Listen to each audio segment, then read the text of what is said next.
Assalamualaikum warahmatullahi wabarakatuh. Izin memperkenalkan diri, nama saya Adnan Sebastian Pratama selaku moderator dari kelompok 2. Kelompok 2 akan membahas tentang cluster dan accidental sampling. Next. Kelompok 2 beranggotakan Saya Hayat Umar. Saya Dinda Trihatsari. Saya Martina Ramadhani. Saya Lia Adila. Saya Nazrul Hakim. Oke, jadi di yang pertama ada namanya probability sampling dan non probability sampling. Nah, ciri-cirinya apa aja? Buat ciri-ciri di probability sampling itu setiap anggota populasi maksudnya punya kesempatan yang sama untuk dipilih menjadi sampel atau data. Dan yang kedua, pemilihan dilakukan secara acak atau random karena ini masuk ke dalam simple random dan contoh-contoh lainnya. Dan ciri ketiga itu ada hasil lebih representatif dan bisa digeneralisasikan ke populasi. Nah, untuk yang kedua, non probability sampling itu nggak semua anggota populasi punya kesempatan yang sama untuk dipilih. Dan yang keduanya, pemilihan berdasarkan kemudahan, pertimbangan peneliti atau kebetulan saja. Dan yang ketiga, ciri-cirinya hasil itu kurang representatif karena sampel atau datanya itu dipilih sedikit aja. Contohnya itu accidental, purposive, snowball, dan belum data sampling. Fokusnya kalau di non probability sampling itu untuk accidental sampling, sedangkan untuk yang probability itu fokusnya untuk cluster sampling. Oke, masuk ke slide selanjutnya. Ini ada pengambilan cluster sampling. Nah, cluster sampling itu adalah metode pengambilan sampel dengan membagi populasi besar ke dalam kelompok alami cluster seperti kelas atau desa. Dari cluster terpilih, peneliti bisa mengambil seluruh anggota atau sebagian secara acak. Teknik ini efisien untuk populasi luas karena lebih hemat biaya, waktu, dan tidak selalu butuh daftar individual lengkap. Lanjut.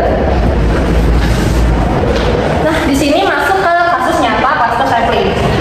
Di sini menurut data pada laporan BPS Kota Serang Agustus 2025 menunjukkan komposisi penduduk menurut agama di Kecamatan Cibaduyut Jaya dari total 111 jiwa, mayoritas beragama Islam 109, sedangkan pemeluk agama lain relatif lebih sedikit, yaitu Kristen 1000 jiwa, Katolik 268 jiwa, dan juga Hindu 24 jiwa.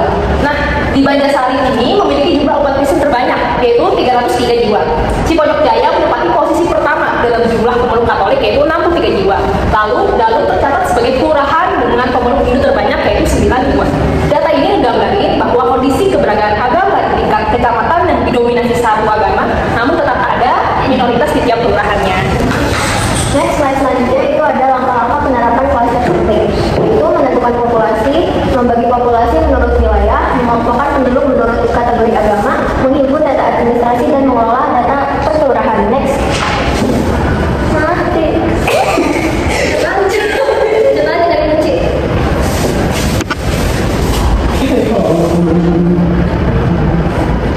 Pertama itu peneliti menentukan populasi. Nah, kalau di kasus ini populasinya yaitu penduduk Kecamatan Cipojok Jaya tahun 2025, yaitu membagi populasi menjadi klaster berdasarkan wilayah kelurahan. Selanjutnya mengelompokkan sampel menurut jenis-jenis agama. Selanjutnya ada pengumpulan data dan mengolah data dari hasil pengumpulan data. Kami mengambil data dari BPS jumlah penduduk menurut agama dan kelurahan di Kecamatan Cipojok Jaya tahun 2025.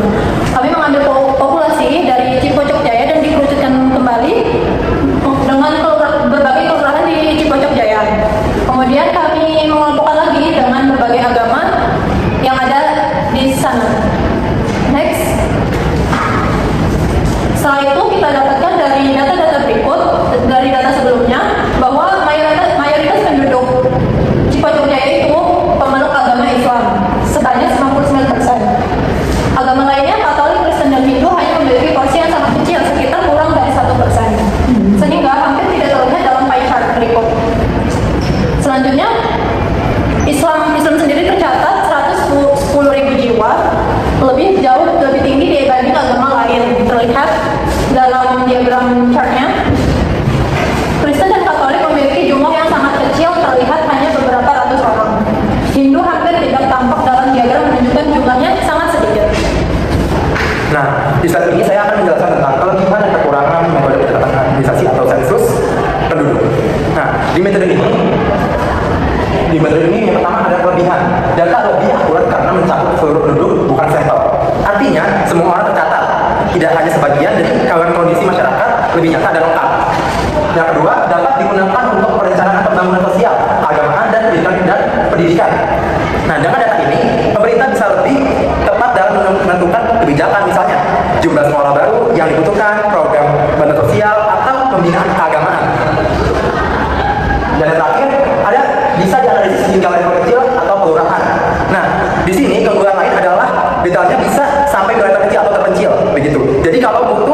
informasi spesifik di satu daerah, data ini bisa dipakai lagi untuk penelitian atau pengumpulan informasi lainnya. Lanjut, bagi kekurangan. Yang pertama ada biaya dan waktu pengumpulan relatif besar. Jadi, karena melibatkan seluruh penduduk, otomatis butuh tenaga, dana, dan waktu yang tidak sedikit. Begitu. Yang kedua, ada potensi underreporting. Misalnya, jika warga tidak melapor perubahan agama atau keluarga. Nah, jadi kalau ada warga yang tidak melaporkan perubahan status pindah domisili atau perubahan data keluarga, maka catatan yang tersimpan jadi tidak sesuai kenyataan atau yang di lapangan. Yang terakhir, data bisa cepat rusak jika tidak diperbarui secara periodik.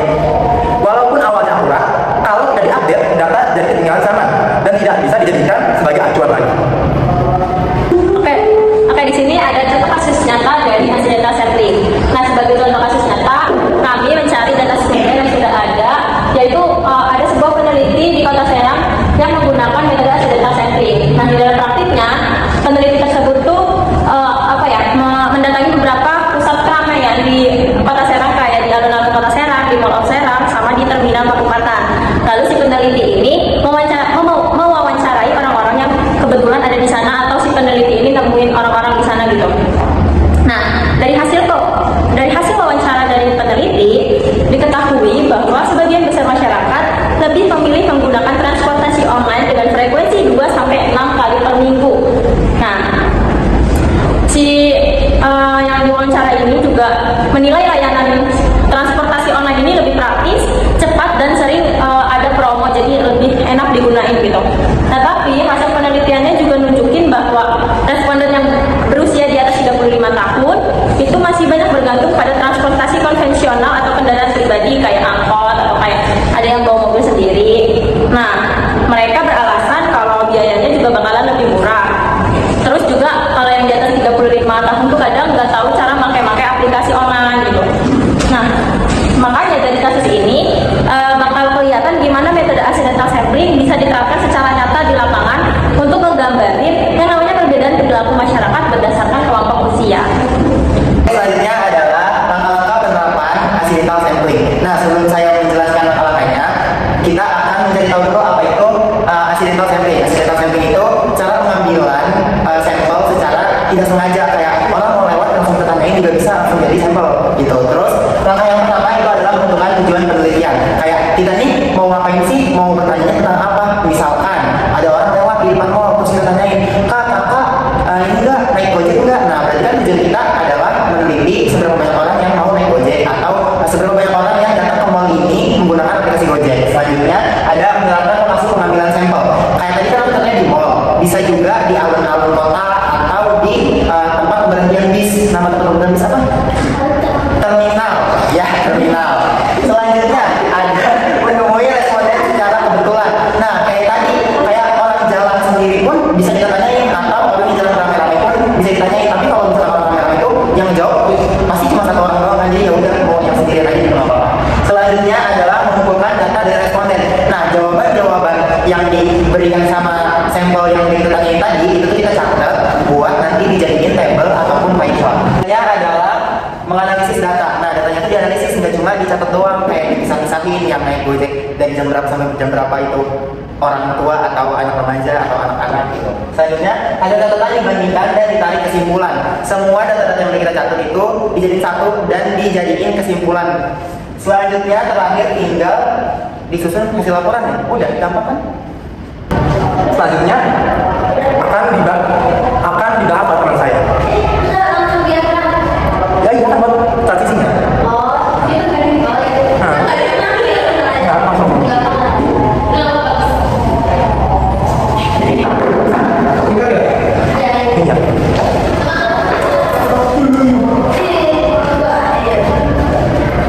Di slide ini kita bisa lihat hasil data mengenai penggunaan transportasi online. Yang pertama ada diagram bar dan diagram pie.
Jadi dari gabungan kedua diagram ini kita bisa melihat dua hal.